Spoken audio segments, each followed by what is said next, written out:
Dawah is deception.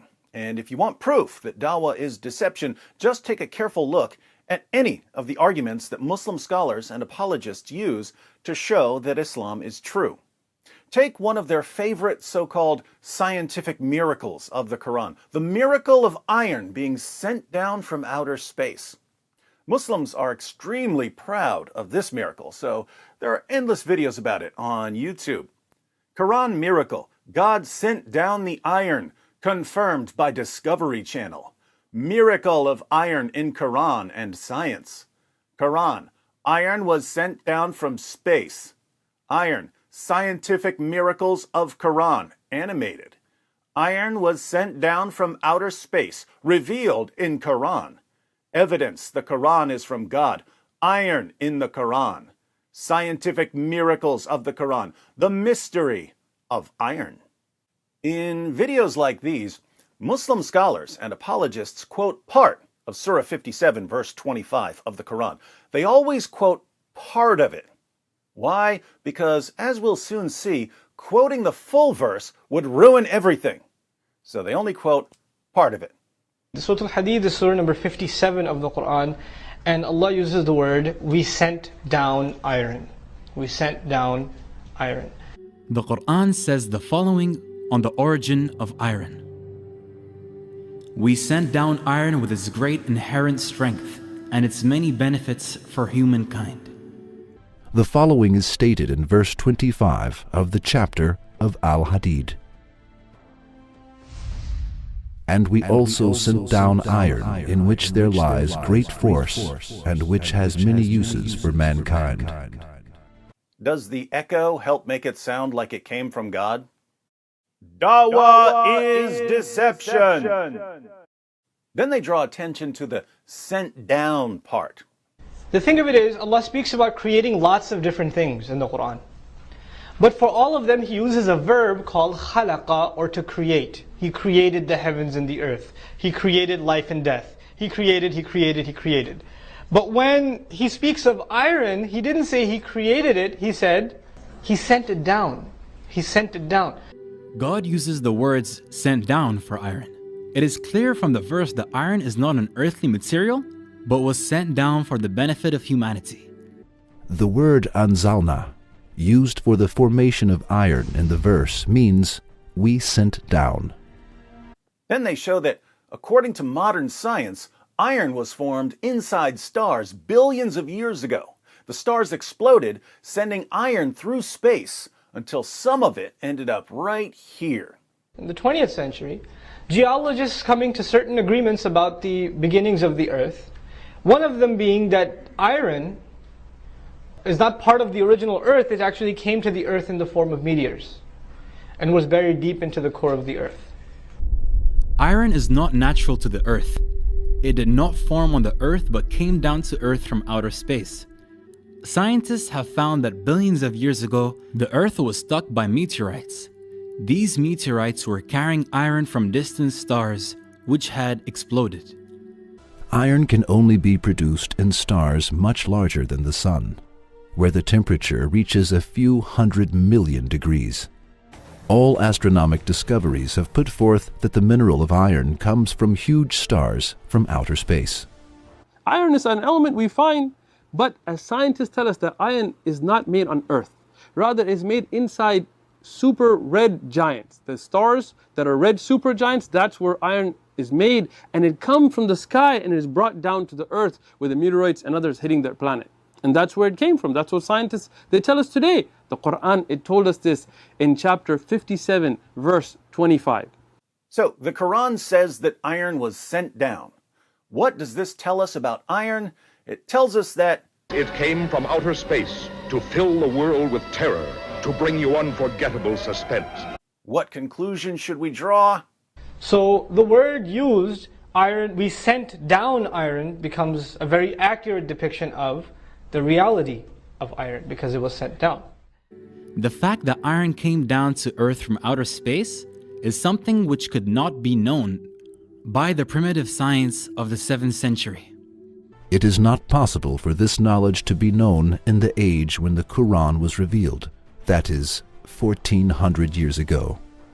Since it is not possible, how can it be explained that this information exists within the Quran? There you have it, another airtight Quran miracle. This is the point where gullible people say, you know, I'm just going to assume that the apologists and scholars in these videos are giving me accurate information. I'm going to assume that they're not trying to deceive me. After all, why would they try to deceive me about their book? So even though I could spend 5 or 10 minutes doing some very easy research to verify what they're saying, I'm just going to accept everything they say without question. Muslim apologists and scholars love people who believe whatever they say without bothering to investigate. Because what happens if we investigate? Well, if we decided to investigate, we could spend 2 minutes or so trying to figure out if people in the ancient world knew that iron came down from the sky. And if we did spend 2 minutes or so trying to figure out if people in the ancient world knew that iron came down from the sky, we would find that ancient cultures, such as the Egyptians and Babylonians, did indeed know that iron came down from the sky. As we read in Smithsonian magazine, to the ancient Egyptians, iron was known as the metal of heaven, says the University College London. In the hieroglyphic language of the ancient Egyptians, it was pronounced Ba-en-Pet, meaning either stone or metal of heaven. For thousands of years before they learned to smelt iron ore, Egyptians were crafting beads and trinkets from it, harvesting the metal from fallen meteorites. So the Egyptians knew that meteorites came down from the sky, and they knew that these meteorites were made of what they called metal of heaven, iron. I guess that makes them prophets, since there's no way anyone could know that those chunks of metal that fell out of the sky fell out of the sky. Only Allah could reveal that something that fell out of the sky fell out of the sky. But let's ignore problems like this. Let's be generous and pretend that ancient cultures didn't know that meteorites fell from the sky and that iron came from these meteorites. Let's pretend that the only way anyone could ever know that iron falls out of the sky is through divine revelation. When the Quran says that iron was sent down, does it mean that iron was formed in stars billions of years ago and eventually made its way here? Recall that Nouman Ali Khan, one of the most popular Muslim speakers in the world, before the scandals, claims that when Allah wants to say that He created something, He always just says that He created it. The thing of it is, Allah speaks about creating lots of different things in the Quran. But for all of them, He uses a verb called khalaqa, or to create. He created the heavens and the earth. He created life and death. He created, He created, He created. But in Surah 57, verse 25, Allah says He sent iron down. So He can't just be saying that He created iron. But when He speaks of iron, He didn't say He created it. He said He sent it down. He sent it down. And this puzzled Islamic scholars because Allah is very precise in His choice of words. And scholars of the past were grappling with this issue. Why? Because, the words of God are very precise. This is our belief. So when someone would argue, when He sent it down, He meant He created it. No, if He meant He created it, He would have said He created it. He didn't mean that. He meant specifically that He sent it down. So why would Allah always, always, always say that He created something, but here say that He sent it down? Since Allah is so amazingly precise, He must be telling us that He created iron in stars and then sent it here from space. Now, has Nouman Ali Khan read the Quran? If he's read the Quran, he knows that he's lying. Watch what happens if we just read the entire verse that Muslim apologists always conveniently forget to quote. Surah 57, verse 25. Indeed, we sent our messengers with the clear signs, and we sent down with them the book and the balance, so that men might uphold justice. And we sent down iron, wherein is great might, and many uses for men, and so that God might know who helps Him and His messengers in the unseen. Surely God is all-strong, almighty. So, according to Muslim apologists, sent down means made it in stars billions of years ago and then sent it down from outer space. But in context, Allah is mentioning multiple things that He sent down. Allah says that He sent down the book and the balance and iron. Same Arabic word, by the way, anzalna. Remember, Allah is extremely precise in His choice of words. When He says sent down, He means sent down from outer space. So the book and the balance came from outer space. But notice, Allah sent down the book and the balance with them. With whom? With the messengers. So if the book and the balance were sent down, and they were sent down with the messengers, it really sounds like the messengers were sent down. But this would mean that prophets aren't born here on earth, they come from outer space.